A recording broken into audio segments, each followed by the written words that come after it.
Hello everyone, welcome back to my channel. My name is Amanshi. Okay, so previously in the previous video we discussed two theories, behaviorism and cognitivism. In today's video we are going to discuss next two theories, that is social learning theory and social constructivism. Number one is social learning theory. Social learning theory, introduced by psychologist Albert Bandura, proposed that learning occurs through observation, imitation, and modeling, and is influenced by factors such as attention, motivation, attitudes, and emotions. The theory accounts for the interaction of environmental and cognitive elements that affect how people learn. The theory suggests that learning occurs because people observe the consequences of other people's behaviors. Bandura's theory moves beyond behavioral theories, which suggests that all behaviors are learned through conditioning, and cognitive theories, which consider psychological influences such as attention and memory. During the first half of the 20th century, the behavioral school of psychology became a dominant force. The behaviorists proposed that all learning was a result of direct experience with the environment through the processes of association and reinforcement. Bandura's theory believed that direct reinforcement could not account for all types of learning.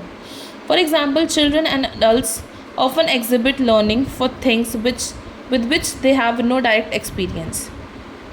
Even if you have never swung a baseball bat in your life, you would probably know what to do if someone handed you a bat and told you to try to hit a baseball. This is because you have seen others perform this action either in person or on television. Key factors of social learning. Number one is attention. In order to learn, you need to be paying attention. Anything that distracts your attention is going to have a negative effect on observational learning. If the model is interesting or there is a novel aspect of the situation, you are far more likely to dedicate your full attention to learning. Second is retention. The ability to store information is also an important part of the learning process. Retention can be affected by a number of factors, but the ability to pull up information later and act on it is vital to observational learning. Third is reproduction. Once you have paid attention to the model and retained the information, it is time to actually perform the behavior you observe. Further practice of the learned behavior leads to improvement and skill advancement. Next is motivation. Finally, in order for observational learning to be successful, you have to be motivated to imitate the behavior that has been modeled. Reinforcement and punishment play an important role in motivation.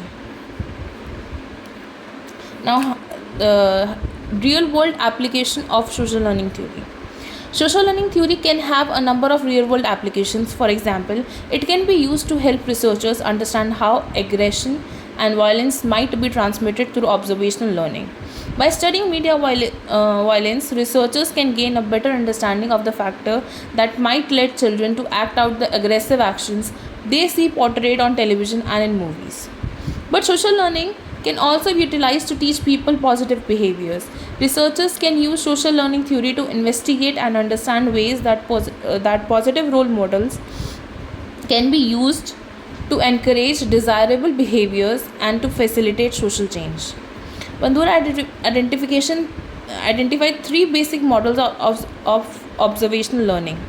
A live model, which involves an actual individual demonstrating or acting out a behavior. Second is a symbolic model, which involves real or fictional character displaying behaviors in books, films, television programs, or online media. And the third is a verbal instructional model, which involves descriptions and explanations of a behavior. The second theory that we are going to learn today is social constructivism theory. Social constructivism is the view that learning occurs through social interactions and the help of others, often in a group. Social constructivism poses that the understanding an individual develops is shaped through social interaction. The theory of social constructivism was developed by Soviet psychologist Lev in Lev. At the foundation of this theory is the belief that knowledge is not a copy of an objective reality but is rather the result the mind selecting and making sense of and recreating experiences. This means that knowledge is the result of interactions between both subjective and environmental factors. Principles. Social constructivism is based on several assumptions or guiding principles. First is knowledge is constructed through human activity. Second, reality is created jointly by members of a society. Third, learning is an active and social process. Fourth, individuals create meaning through interactions with others and environments. Last but not the least, meaningful learning occurs when individuals engage in social activities.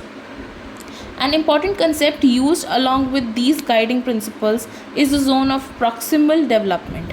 The zone of proximal development is the distance between an individual's independent problem solving abilities and the problem solving abilities the same individual can display with guidance from or collaboration with more knowledgeable peers or adults.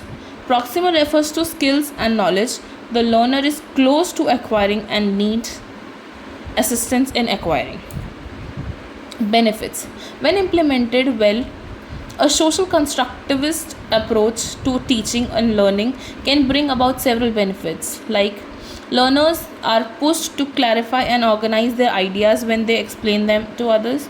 Learners gain exposure to different views when interacting with other learners. Through interactions with others, learners can identify errors and inconsistencies in their thinking.